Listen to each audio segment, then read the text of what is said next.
Rabshakeh's speech at the wall of Jerusalem is at the heart of one of the Hebrew Bible's greatest dramas, ranking with the journey of Abraham or the Exodus. It is also the anchor of the theological transformation that defines the Isaiah scroll. I'm presented with the difficulty of explaining to you enough of the historical context to allow you to understand the speech without burying it too much in details and letting the high drama of it escape from us. Briefly then, allow me to sketch the essential elements. For those who want to take a closer look at the historical and theological context, you will find a more detailed treatment on my blog, The Elder of Omaha. This will allow the text to speak for itself, and afterwards I would spend some time with you unpacking some of the significant contributions that it makes to our understanding of the Isaiah scroll. The speech occurs at the beginning of the historical narrative, consisting of chapters 36 and 37. This unit is carefully crafted, accounting for the siege of Jerusalem that happened in the year 701 BCE. The text created in the opening years of the 7th century is not so far after the siege as not to have an intimate connection to it. Sennacherib at this point is at Lachish, where he is put under siege. Prior to this, his campaign, which began at the coastal town of Joppa, key to the logistics of the campaign, then proceeded to collect tribute from the Palestinian cities all the way down to Gaza. And we know this from the Assyrian cuneiform tablets that have been discovered. If there was a clash with the Egyptian forces who had encouraged the rebellion of the southwest Levant, Judah included, it likely took place early in that campaign. In the Assyrian archives, Sennacherib claims then to have destroyed the fortified cities that ring Jerusalem. According to Sennacherib, there were no less than 36 fortified cities, as an exaggeration perhaps. He boasts that he has penned King Hezekiah up like a bird in a cage. The first of the really major cities that he attacked was Azekah, which he says is between my border and the land of Judah, like an eagle's nest located on a mountain ridge. Its walls were strong and rivaled the highest mountains by means of beaten earth ramps, mighty battering rams brought near, and with the attack by the foot soldiers, it was destroyed. From there, his campaign continued south to the even more formidable fortress city, Lachish. In both cases, these sieges are verified by modern archaeology by means of the burn levels and the remains of the siege ramps. The siege of Lachish is told in stone reliefs that covered the walls of a great hall 39 feet long, 17 and a half feet wide, in Sennacherib's palace. One can imagine a delegation coming to see the king, waiting in that hall, taking in all those ferocious scenes of struggle and battle on the wall as they waited. Today they can be seen in the British Museum in a simulation of the room. In terms of the evaluating of the campaign of 701, the extravagance of these reliefs indicates that it involved an extensive effort and was the highlight of the campaign. From Lachish, Sennacherib sent a message to Jerusalem, carried by the Rabshakeh. It was probably sent before Lachish had fallen, but after its fall was inevitable.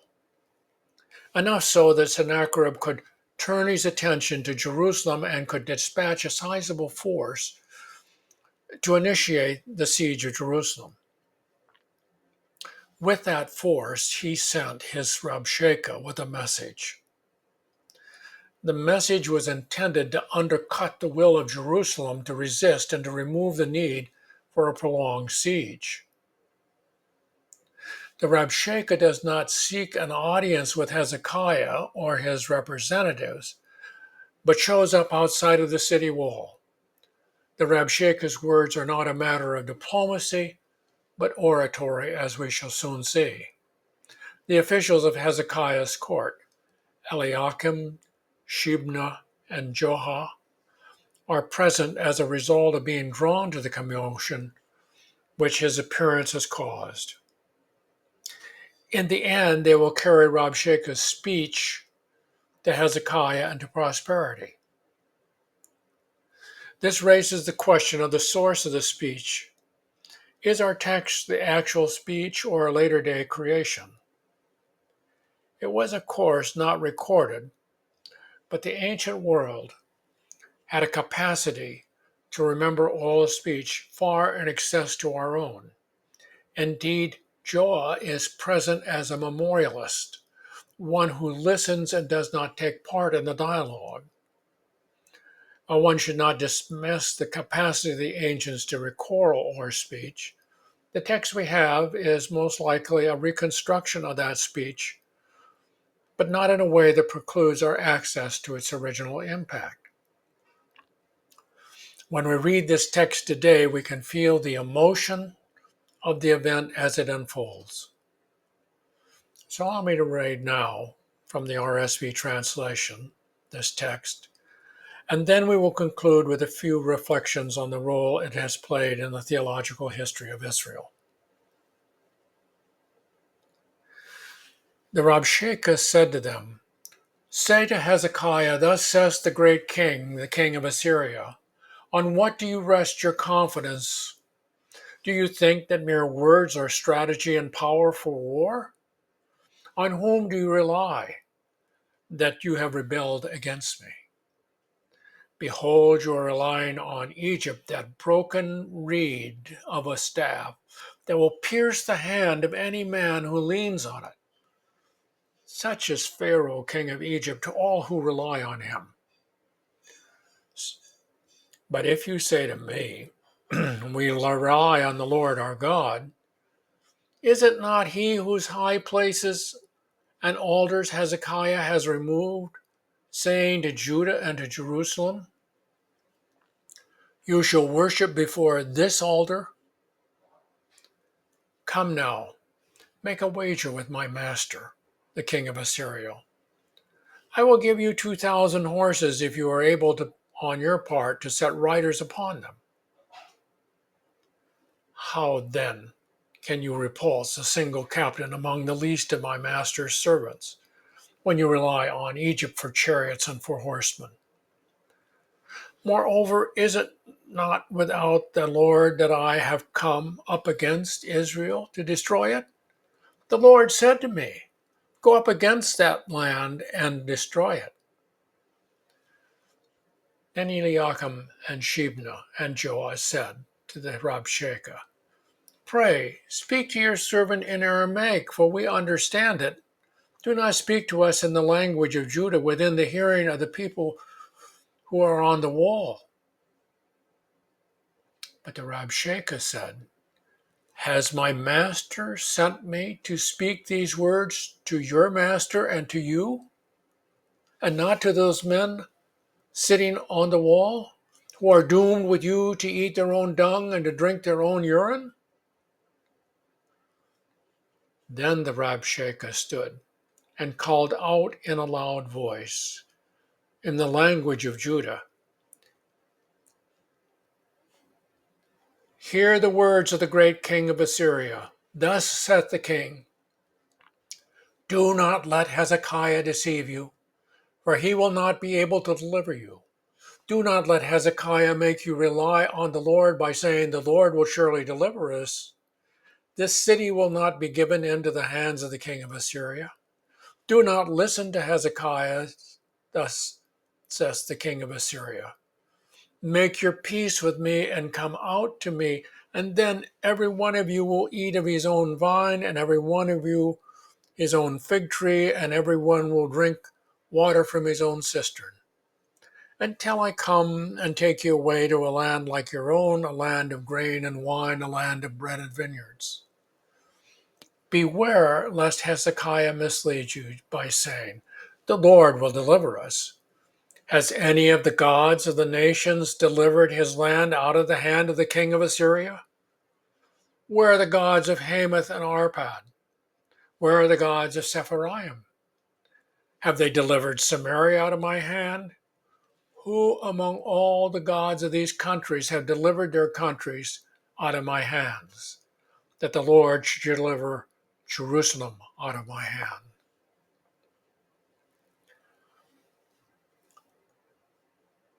But they were silent and answered him not a word, for the king's command was, do not answer him.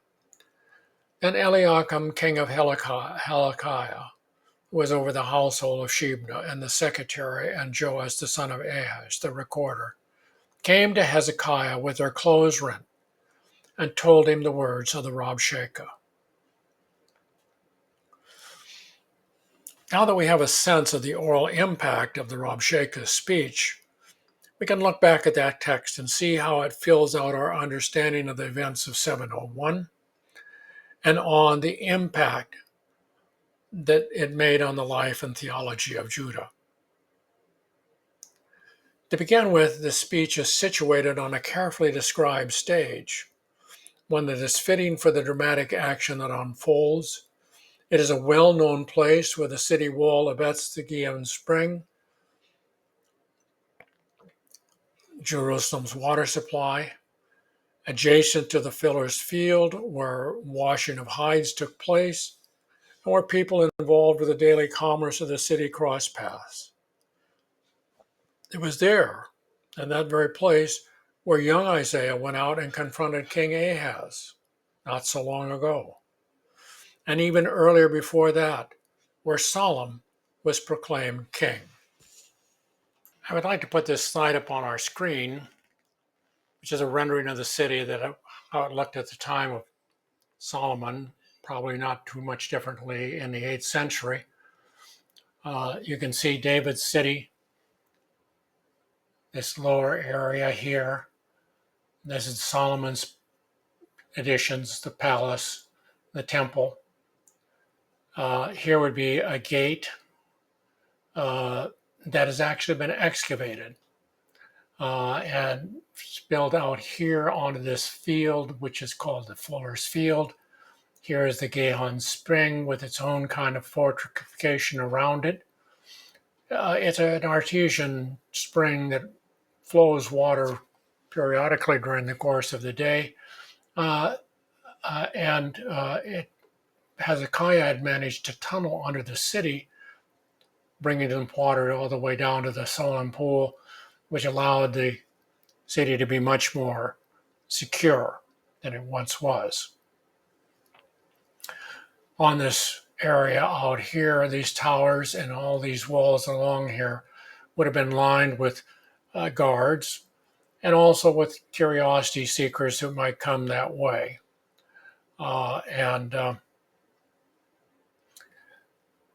Out here then would be where the officials of Hezekiah court went to speak with the Rabshakeh, in spite of the fact that it was not an arranged meeting.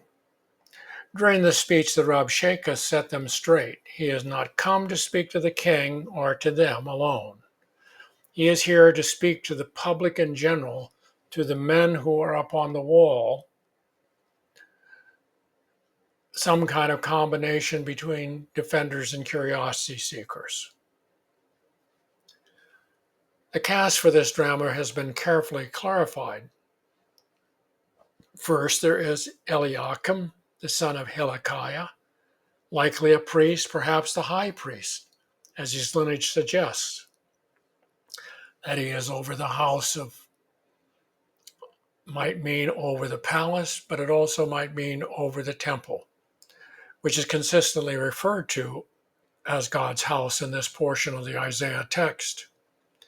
The second of them is Shebna, who in contrast is without lineage and is described simply as a scribe, which in this case probably means something like the king's secretary. Lastly, there is Joah, the son of Ashpha, indicating that he is a Levite and clearly junior partner. He is called a memorialist, one who listens and is able to give an account of what is said, essentially verbatim, a skill much more common in the ancient world than our own. And then, of course, there is the Rabshakeh. His personal name is not given. Instead, he is known by his office. There is an exotic ring to that title, and we might well imagine that he is addressed in his gown of state, which would have been equally exotic. The first syllable of the title, Rav, translates high or great and indicates his rank. In the book of Kings and in Jeremiah, there is a mention of a court official named Rabshakeh. In that case, we know that he is the chief eunuch. This alerts us to the fact that the second syllable in our title, Rabshakeh, is a verb that indicates the function. Shekah comes from the Hebrew word to drink. We might suggest he is the king's drinking buddy, or we might do better with the title chief cupbearer, as we would find in the Joseph story along with the chief baker. The Rabshakeh's qualifications for his position lies in his ability to speak Judean, that Hebrew dialect of the southern kingdom. Hebrew in the Bible is simply called the language of Canaan, and its dialects are not well understood. Since people at that time traveled little more than 18 miles from their home, local speech patterns would have been highly developed. The book of the prophet Hosea is known for its difficult readings, providing us with some kind of an insight into what the Ephraimite dialect might have looked like. Rabshakeh's ability would have been valuable for communicating with the Judean population, in which Sennacherib's campaign was focused. He also would have had valuable insights into the locations, customs, and reactions of the population. It is unlikely that an Assyrian official whose home was 550 miles away would have been able to gain these skills. It is likely that the Rabshakeh was a resident of Judah who enlisted in the Assyrian cause and rose through the ranks to his eminent position.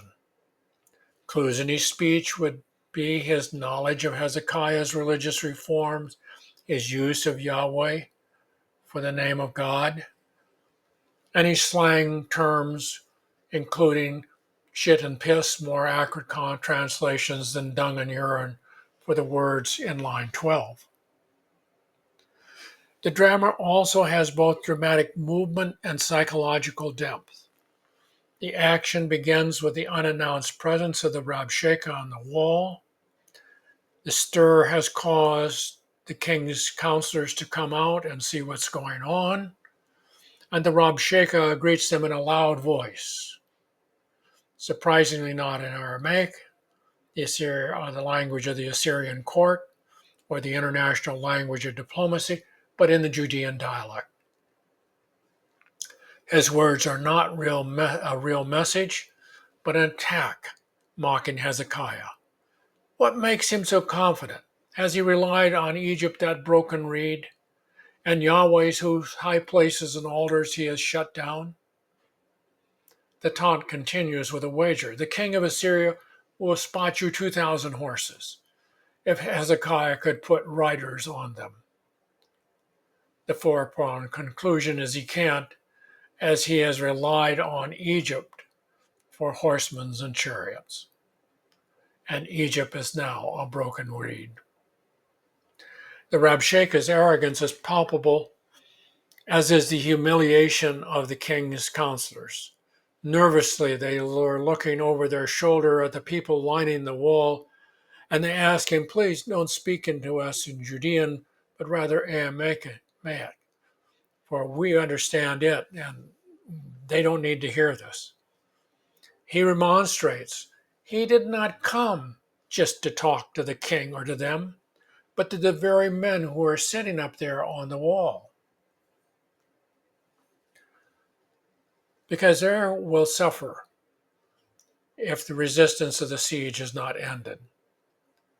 And with that, he expands his argument even in a louder voice, arguing that the king of Assyria cannot be resisted. Where are the gods of Hamath and Arpad? Where are the gods of Sepharvaim? Have they delivered Samaria out of my hands? His words echo arguments out of chapter 11 of Isaiah, showing how closely knit this is into the whole Isaiah time frame.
With the conclusion of the speech, the king's counselors were silent, and the king, apparently, as the king had instructed them, they rent their clothes, go to Hezekiah to tell him what the Rabshakeh said. And the Rabshakeh returns to Sennacherib, who he presumes is at Lachish. But he finds that he has pulled back and is attacking Libnah. This presents us with a puzzle, since Libnah is a difficult place to identify unless it happens to be a very small town just 6 miles north of Lachish. At any rate, this confirms that the Rabshakeh is not a military commander in charge of the siege of Jerusalem, but a royal counselor, part of the royal court. And his moment in history is over, and nothing more will be heard of him. This brings us to the point where we can turn to the other voices in this unit of 36 and 37, that of Hezekiah and that of Isaiah, who each respond to the speech with their own way. Hezekiah with a prayer, Isaiah with oracles. In our next text, then, we'll look at Hezekiah's prayer and Isaiah's oracles. We'll soon turn to putting that up as the follow-up, and so thank you for watching this evening.